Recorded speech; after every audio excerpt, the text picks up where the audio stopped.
All right, what's going on, you guys? It's your boy Town Biz. So, very impressive performance by Brian Norman Jr. as he beats the hell out of Sasaki and then eventually sleeps him in the fifth round with a vicious left hook.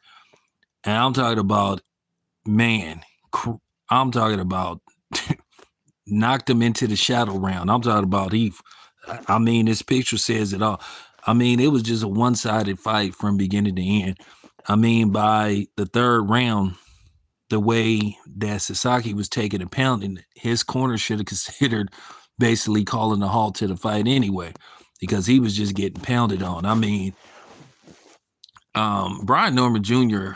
has improved his last two fights tremendously. I mean, you see the growth, you see the improvement, and shout out to Brian Norman Sr., who always comes on the outlet. I'm going to text him probably in about maybe 20 minutes to congratulate them. Great performance.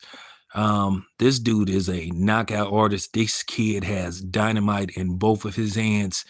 The right thing to do, if I know him and Devin Haney have agreed in principle to fight, but at the same time, it really still comes down to what Top Rank wants from. If Boots moves up, and it looks like Boots is going to move up, then that means that both of his belts are going to be vacated. I think basically they should order a tournament. I think they could order a tournament to where Brian Norman Jr. could fight like the number one contenders for those two belts if Boots vacates and goes up to 154.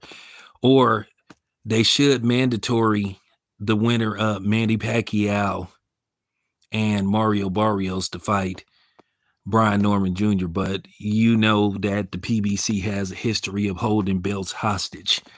And then, Mauricio Solobon has been known to show the PBC, favoritism. Or basically, you know what I'm talking about. But yeah, Brian Norman Jr. is the truth. Like I said, the him and Boots fight would have been explosive. That's one fight that wasn't going the distance. In all likelihood, either Brian Norman Jr. was going to knock Boots out or Boots was going to knock him out. Now it's starting to come down to who hits harder. It's looking like I'm starting to give the edge to Brian Norman Jr. a little bit on who hits harder. And Brian Norman Jr. has improved on his defense tremendously. See, the thing is with Sasaki, I was just looking at footage of him, and I could already tell what type of fighter he was, that he only can fight at close quarters.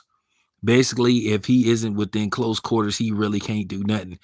And he swings for the fences. He basically is a headhunter, really doesn't try to land body shots, where Brian Norman Jr. has been working on everything.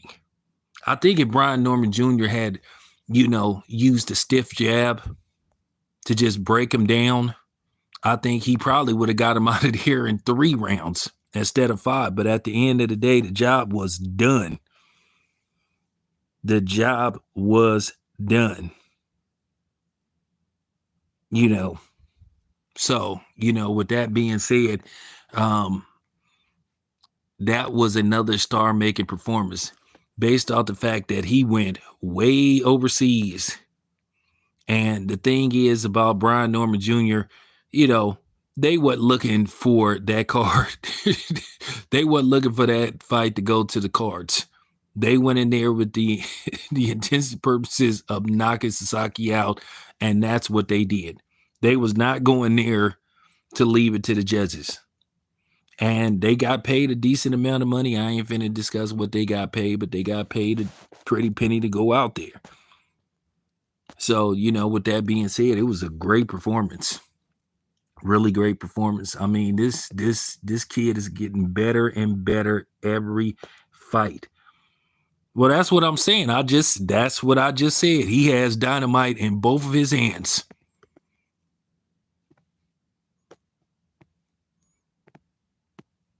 At the end of the day, I like him against any welterweight not named Boots. He might be the best. I mean, if Boots leaves the division like he says he is, then, you know, at the end of the day, Brian Norman Jr. is the guy. He's proven it. He's proven he's a hot commodity. You know, at the end of the day, they told me that they looking to get back in the ring, you know, between September and October.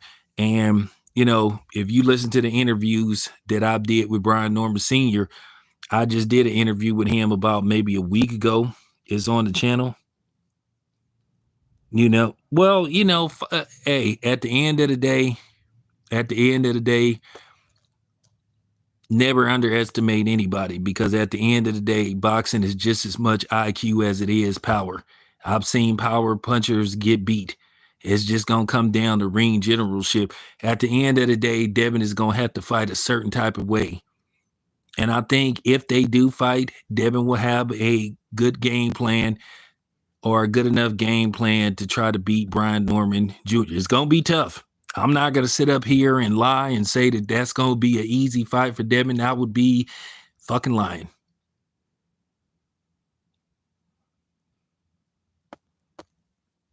Listen, dude, I don't want to hear this stuff about Devin got to show you something different. Hey, dude, get out of here with that bullshit. You know damn well Ryan Garcia cheated. The man was full of PEDs, so don't come on here talking that stupid shit. You know damn well the reason why Devin Haney lost that fight, Ryan Garcia was enhanced. So don't come on here, because before that, Devin Haney was a legitimate pound-for-pound fighter. So don't come on here talking that stupid shit. One fluke don't define the guy. Because at the end of the day, what about Ryan Garcia? Okay. Ryan Garcia had to pump himself full of PEDs to beat Devin Haney. And then when he had to take 24-hour random drug tests, look how ordinary he looked against Rolly. So don't come on here with that BS, dude. Okay? Don't come on here with that bullshit. Save it to, I cover boxing. Okay? I didn't cover Brian Norman Jr. I didn't cover Devin. I don't do it. Okay? Don't do it.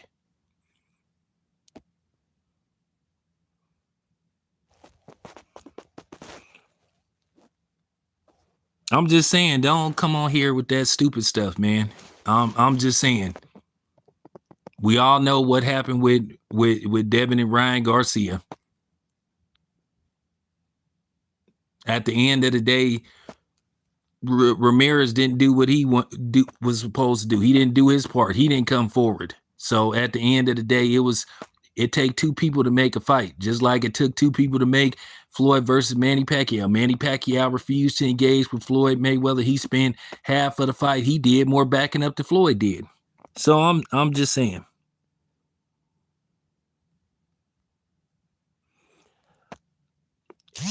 Well, I'm gonna say this again. They can agree in principle, but that doesn't mean that it's gonna happen, because at the end of the day, they got to talk to Bob Arum, and then they got to talk to the sanctioning bodies. At the end of the day, Devin Haney hasn't had a full-fledged fight at welterweight. You know, at the end of the day. And you have to see, I know Devin Haney is the welterweight champion at 140, but still, it's really going to come down what the sanctioning bodies want.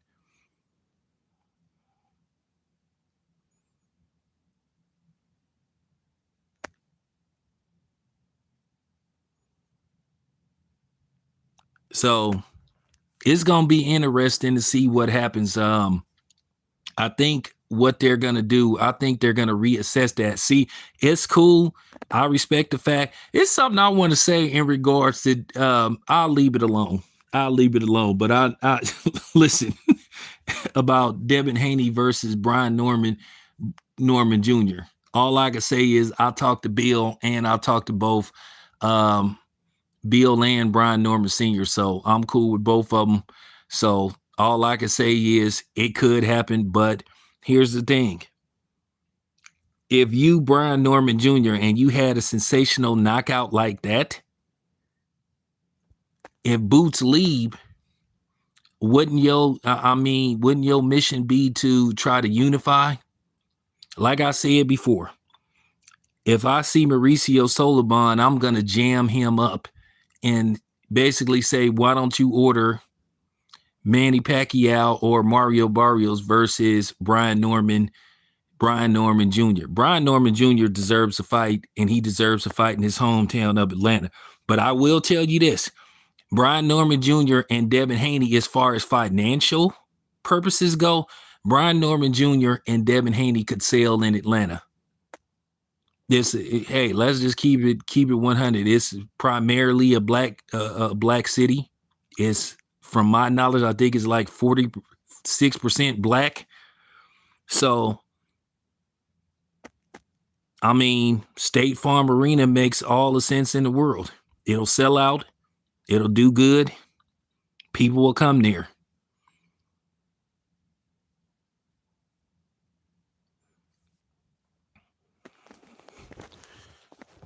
Rolly getting beat the hell up. I'm just gonna keep it a buck. Brian Norman Jr. is gonna knock Rolly into the next century. Well, I mean, Damien, I know you in the ATL, so I mean, I forgot what gym that Brian Norman Jr. and Brian Norman Sr. It's outside of Atlanta. It's outside. I forgot what city it's in, but I mean, pull up, see can we make it happen? But at the end of the day, I like to see Brian Norman Jr. versus the winner of Barrios Pacquiao. Or he could sit back and see what happens with Boots. Now, Boots is looking to fight Virgil Ortiz sometime, and Virgil Ortiz said that they wouldn't be ready till like September, maybe October, but then September is going to be pretty much occupied at least the first 2 weeks because of Bud and Canelo. So probably it wouldn't be till October. But like I said before, at the end of the day, people is going to have to jam up Mauricio Solomon and say, hey, man, what's up? They should order Manny Pacquiao, Mario Barrios winner to take on Brian Norman Jr.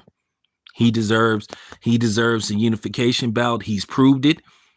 He's knocking everybody out, and that was an impressive knockout. When I say that was a very impressive knockout, yeah, Boots is supposed to be going up to 154. He made it official. So at the end of the day, it's really going to come down to what the WBA wants and the IBF. I don't know where. I would have to look and see where Brian Norman Jr. is ranked as far as contention goes. But, he's the WBO champion, and he just had a very successful title defense and a very, very impressive knockout. I mean, look at the picture. The picture speaks for itself. I mean, that was a beautiful hook. That was a beautiful hook. But, the thing is with the WBC, they are very, very favorable towards the PBC. So hopefully, whatever happens with Manny Pacquiao and Barrios, I don't know who's going to win that fight. But I'm going to tell you right now, Mario Barrios loses to a 46-year-old Manny Pacquiao who hasn't fought in 4 years. He should retire. I usually don't like to tell somebody what to do with their career, but if you lose to a guy that hasn't fought in 4 years and Manny Pacquiao got pummeled his last fight. Ugas beat the brakes off of him. If he comes back and beats up Mario Barrios should seriously consider retirement because he will completely be, to me, a wash fighter.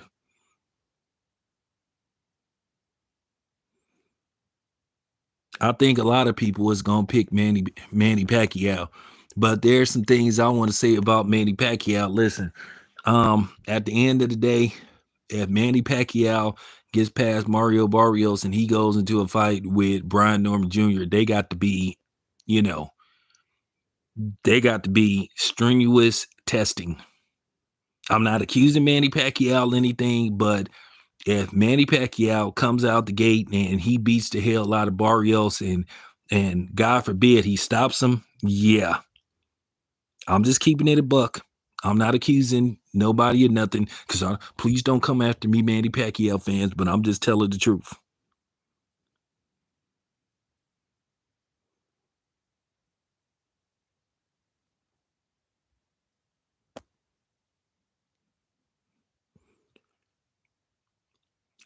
Listen, if Manny Pacquiao fight Brian Norman Jr., I got Brian Norman Jr. Viciously knocking out Manny Pacquiao.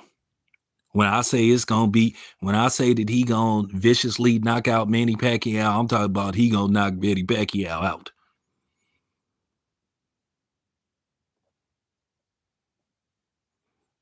Brian Norman Jr. gonna cut off the ring, and like I said, I've really seen some improvement. Well, I ain't gonna say some. I done seen a lot of improvement. He's getting good at fighting off the back foot. He's getting better at fighting off the ropes.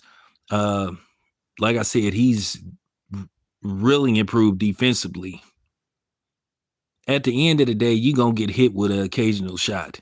That's just the bottom line. But he was blocking a lot of those punches with his gloves. He was even blocking the body shots. So he's improved tremendously. I mean, the boy is good, and keep in mind he's only 24. He's young.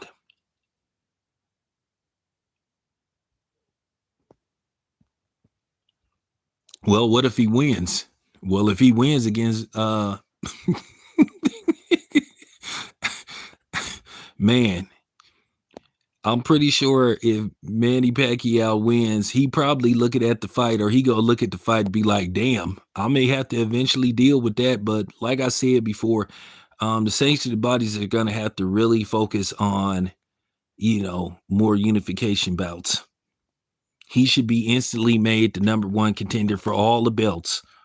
If Boots vacates the titles, Brian Norman Jr. should be elevated to the number one contender for all the belts, to where he has a chance to fight for undisputed. Like I said, I like this kid versus pretty much anybody.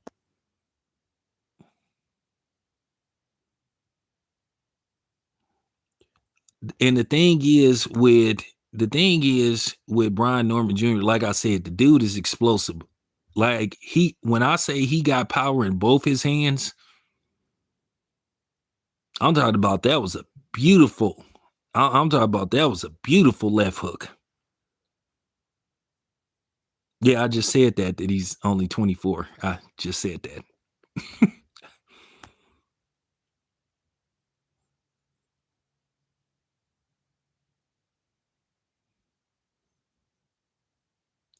And I mean, the kid, like I said, the kid can box. Only thing that he need to work on is like using a stiff jab. And that's about it. If he had jabbed a little bit more, it probably would have been an even easier fight. I just think that's something that he need to work on a little bit, fighting, from distance a little bit. But besides that, everything is on point. Everything is on point with the kid.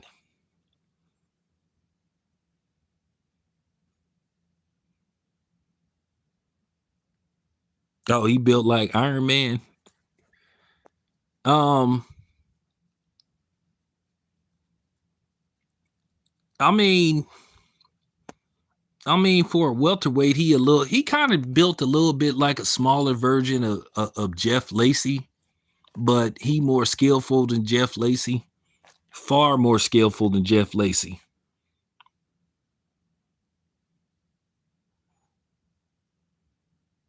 Yeah, he dropped him twice in the first. I already knew what was coming. It wasn't it wasn't if, it was when. It wasn't a matter of um if it's gonna happen. You just knew he was gonna knock him out. I was wondering, well, how was he gonna knock him out? Was he gonna just break him down, hit him with a body shot? And like I said, that hook. And the funny thing is, Sasaki got brave for his own good. Look, when you be inviting people talking about that come on stuff, yeah, Ricardo Mayorga used to try to psych people out with that, make it look like it's not affecting them, and then he ends up getting knocked out. Yeah, if somebody did that to me, I'd keep hitting their ass. I'd be like, all right, cool.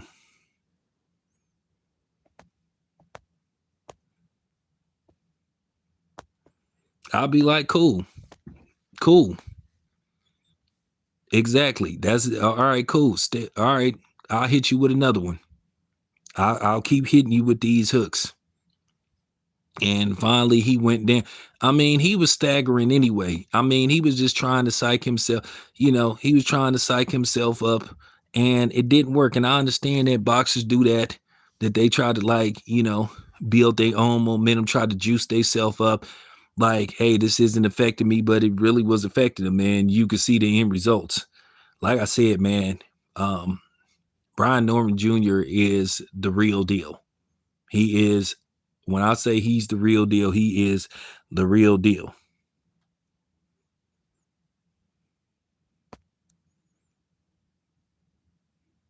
So the next few days, we got to see what's going to happen next. I'm going to probably hit him up in a couple of days. I'm probably going to hit him up like probably Monday because at the end of the day, they're going to have a long flight back to Atlanta. So I'm going to give him some time to rest up, but I am going to text him.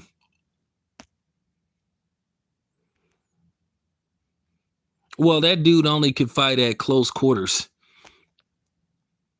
And his punches, you could see what type of punch he was going to throw. He tries to throw like a overhand.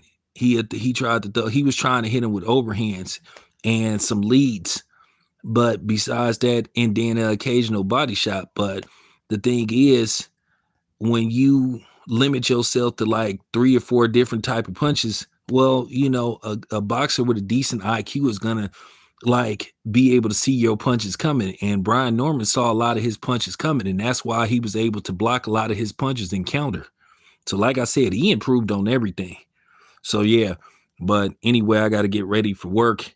Um, shit, we'll finish talking about it, but very impressive performance. Appreciate you guys.